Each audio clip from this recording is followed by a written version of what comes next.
Sénégal, les problèmes du Sénégal sont plus complexes. C'est des problèmes de perspective, c'est des problèmes, j'allais dire, de gestion, c'est des problèmes d'ambition. Et malheureusement, à ce niveau-là, ceux qui sont là, bon, ils n'ont pas de perspective particulière. Ah non, ça c'est vous qui le dites. Oui, mais je le dis, c'est moi, oui, ils diront autre chose. Mais ça, c'est un autre débat. Lorsqu'on nous dit, avant d'arriver au pouvoir, qu'on avait un projet, quand on arrive au pouvoir, on dit qu'on est en train de rédiger un projet, alors qu'il y avait 4000 personnes qui avaient rédigé un projet, on arrive au pouvoir, on donne la rédaction d'un projet à un cabinet, ça veut dire qu'on n'avait pas de projet. Et que c'était un leurre, on a leurré les Sénégalais, et voilà le résultat. Donc le problème du Sénégal, c'est complexe, mais ça commence d'abord. C'est un problème de ceux qui nous dirigent, leur capacité à nous rassurer, leur capacité à nous offrir une perspective en laquelle nous croyons. Mais vous croyez quand même à la reddition des comptes, c'est vrai? Oui, bon, la reddition des comptes est toutes les personnes qui ont eu à gérer les deniers publics doivent rendre compte de leur gestion, mais pas seulement les personnes qui gèrent les deniers publics, toutes les personnes qui gèrent, même les deniers privés, doivent rendre compte. Mais il y a reddition des comptes et il y a également règlement de compte. Le règlement de compte, parce que la reddition des comptes ne se fait pas au tribunal. Je ne cesse de le dire. Non, mais il y a un ça ne se fait pas au tribunal. Ça ne se fait pas au tribunal. La reddition des comptes, ça se fait avec le contrôle financier, avec la Cour des comptes, avec l'inspection générale d'État, avec le corps des contrôles. Parce que la reddition des comptes, c'est quoi? C'est que pour ceux qui gèrent de rendre compte de leur gestion. Et une fois que la reddition des comptes ne donne pas satisfaction, en ce moment-là, on va au tribunal. Oui. S'il y a infraction, on va au tribunal pour répondre d'une infraction qui serait commise. Tous ceux qui viennent au tribunal, il y a une présomption d'infraction. Donc avant de venir au tribunal, c'est en ce moment-là qu'on fait la reddition des comptes. D'accord? Aller dans n'importe quelle entreprise privée, il y a une comptabilité interne, il y a un contrôle financier interne et il y a un expert comptable,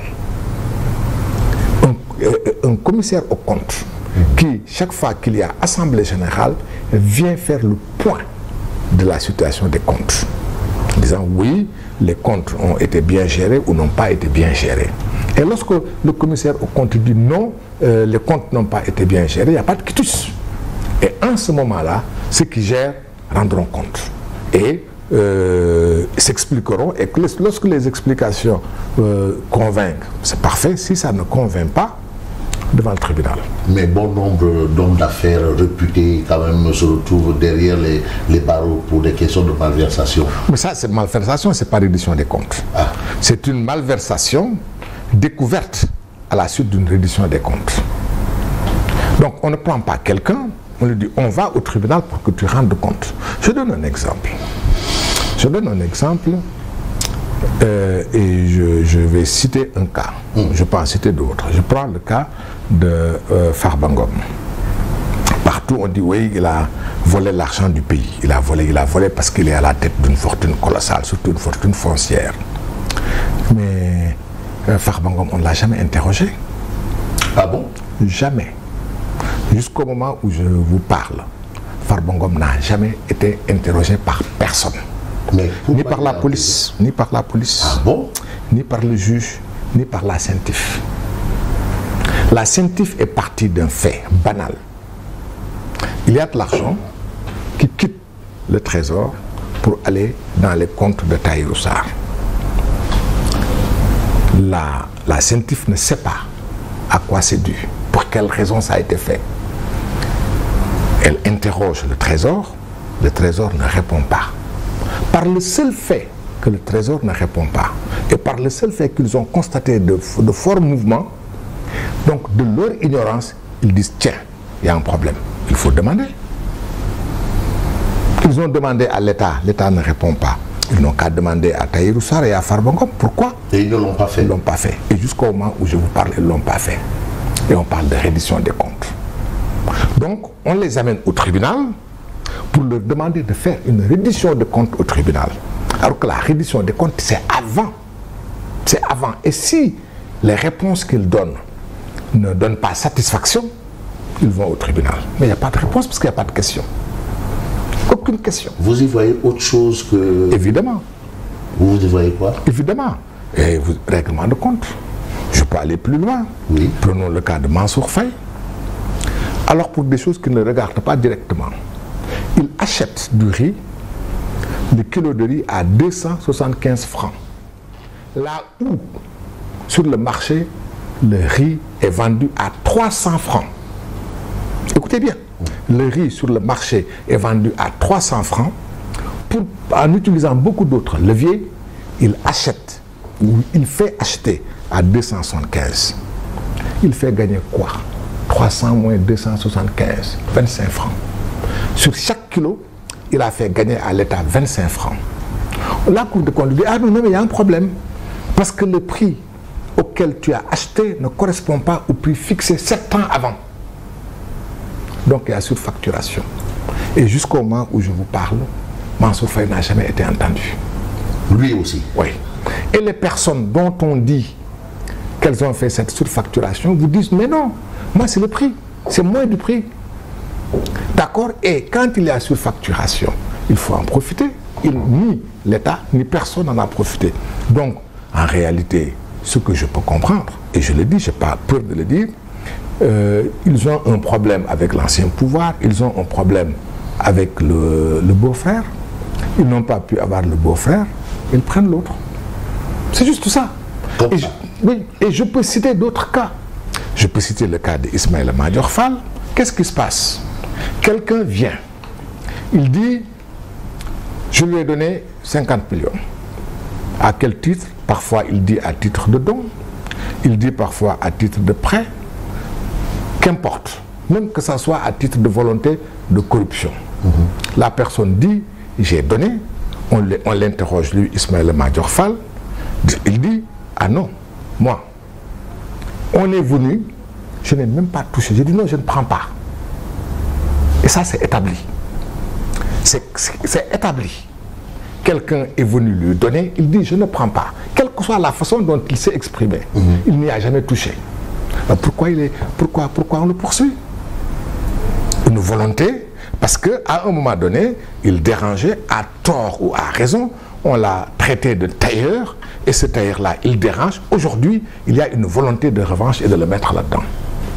Je peux encore citer d'autres cas. Non, tailler des gens dans la boue. Mais bien sûr, c'est ça. Base... C'est sur cette base-là. Tahirou Sarr et Farba Ngom, c'est sur cette base. Mansour Faye, c'est sur cette base. Ismaïla Madior Fall, c'est sur cette base. Il n'y a pas une autre base. Je suis là, je parle en public, les Sénégalais m'écoutent. Le procureur, qu'il soit financier ou autre, il m'écoute. Il a la liberté de répondre, qu'il réponde, et qu'il dise que ce n'est pas vrai. Qu'il le dise, il ne le fera pas. Parce qu'il sait que j'ai raison. Le procureur de la République. Le procureur de la République, financier ou pas, financier, oui. Il sait que j'ai raison. Il le sait. Donc en fait, il a violé les États. C'est ce que vous voulez nous faire moi, je ne... ma posture ne me permet pas de dire le procureur a violé. Le procureur a fait une mauvaise application de la loi et le procureur s'est retrouvé sous l'influence du gouvernement. C'est ça que je peux dire. Oui, et ça, je le dis... Avec des gants de velours. Voilà. Non, pas, je le dis même, je ne mets même pas de gants. Je n'ai pas besoin de mettre des gants. C'est ça la vérité, c'est ça le fait. Parce que des gens se sont retrouvés en prison. On peut citer d'autres cas, plusieurs cas, pour si peu, pour presque rien. Avec tout ce qu'ils avaient dit sur la situation du pays, sur la situation de dépradation de nos maigres deniers. Ça fait pchit, c'est du cinéma. C'est du cinéma. Et pour donner corps à leur cinéma, ils ont pris des boucs émissaires. Farba Ngom est un bouc émissaire. Mansour Faye est un bouc émissaire. Ismaïla Madior Fall est un bouc émissaire. Sophie Gladima Sibi est un bouc émissaire. Ndaï Sali Diop est un bouc émissaire. Moustapha Diop est un bouc émissaire. Moustapha Diakhaté est un bouc émissaire. Bachir Fofana est un bouc émissaire. Abdou Nguer est un bouc émissaire. Hassan Diouf est un bouc émissaire. Diégui Diop est un bouc émissaire. Commissaire Keïta est un bouc émissaire. Je peux continuer de citer. Ça suffit. Ça suffit. Il est temps qu'on arrête ce massacre. Il est temps qu'on arrête cette action, cette perspective liberticide et qu'on se mette au travail, sérieusement. Une pause et nous revenons dans une poignée de secondes.